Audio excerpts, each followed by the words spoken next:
पुणे विधान परिषदेच्या जागेवर अजूनही राष्ट्रवादीच दावा करते। रायगडची जागा देण्यास भाजप अजूनही तयार असल्याची राष्ट्रवादीच्या सूत्रांनी माहिती दिली आहे। मात्र 3 जागांसाठी राष्ट्रवादी अजूनही आग्रही आहे। रायगड, पुणे आणि परभणीसाठी राष्ट्रवादी अजूनही आग्रही आहे। आज दिल्लीमध्ये होणाऱ्या बैठकीमध्ये जागा वाटपावर अंतिम निर्णय होणार आहे।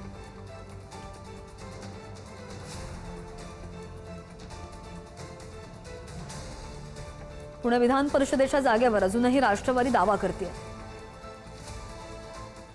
तर पुण्याची जागा भाजपने लढावी यासाठी मुख्यमंत्र्यांना साकडं घातलं गेलंय। पुणे शहर आणि जिल्ह्यामधील सर्व आमदारांनी मुख्यमंत्र्यांना साकडं घातलेलं आहे। पुण्यामधील विधान परिषदेच्या जागेसाठी भाजपच्या आमदारांचा राष्ट्रवादीवर दबाव तंत्र पाहायला मिळतंय आणि पुणे विधान परिषदेच्या जागेवर राष्ट्रवादीचा दावा पाहायला मिळतोय। भाजपची वाढलेली ताकद आणि स्थानिक स्वराज्य संस्थांमधील स्पष्ट संख्याबळ पाहता ही जागा कोण लढणार याकडे आता सगळ्यांचं लक्ष लागलंय।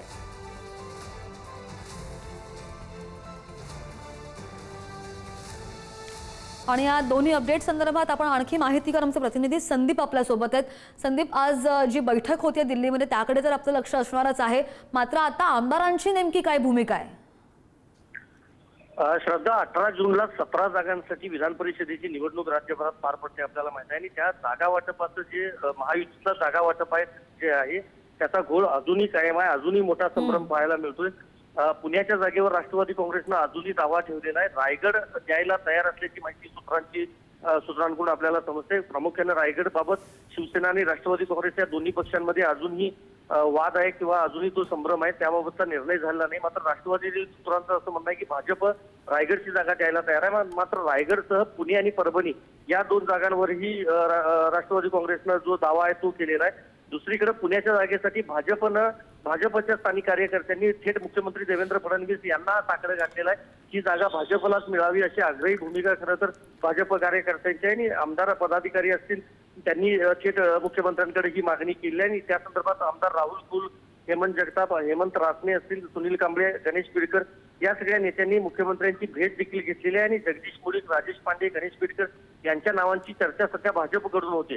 दुसरीकडे राष्ट्रवादीने दावा केल्यामुळे याबाबतचा आता अंतिम निर्णय जो आहे तो राजधानी दिल्लीमध्येच होणार आहे। आज प्रामुख्याने मुख्यमंत्री, दोन्ही उपमुख्यमंत्री आणि राज्याचं अर्ध मंत्रिमंडळ हे राजधानी दिल्लीमध्ये आहे। वेगवेगळ्या बैठका त्या ठिकाणी होणार आहेत आणि केंद्रीय गृहमंत्री अमित शाह यांच्यासोबत जी बैठक होईल त्यानंतरच दोन्ही उपमुख्यमंत्री आणि मुख्यमंत्री यांच्याकडून हे निर्णय जाहीर केले जातील। प्रामुख्याने 17 जागांचं जागा वाटप नेमकं कसं असावं, कारण भाजपनं सध्या 12 जागांवर दावा सांगितलाय। 4 जागा शिवसेनेला देण्याचं भाजपनं स्पष्ट केलं आणि 1 जागा राष्ट्रवादीला। मात्र राष्ट्रवादी 3 जागांवर आग्रही आहे, त्यामुळे पुढच्या 48 तासांमध्ये किंवा पुढच्या 2 दिवसांमध्ये याबाबतचा अंतिम निर्णय दिल्लीमधून होऊ शकतो। नाही, बरोबर आहे। आज निर्णय होणं अपेक्षित आहे, कारण की अर्ज दाखल करण्याची तारीख सुद्धा अंतिम तारीख जवळ येते आणि त्यामुळे तिढा सुटतो का याचे अपडेट घेऊ। धन्यवाद संदीप, दिलेल्या सगळ्या माहितीसाठी।